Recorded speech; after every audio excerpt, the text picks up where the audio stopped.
கனவுலலாம் நல்லா சிரிக்கிற, நிஜத்தில் மட்டும் ஏன்டி இப்படி வெறுக்கிற?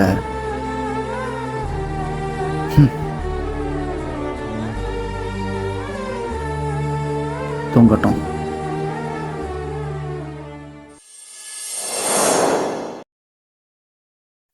சாப்பிட வாங்க.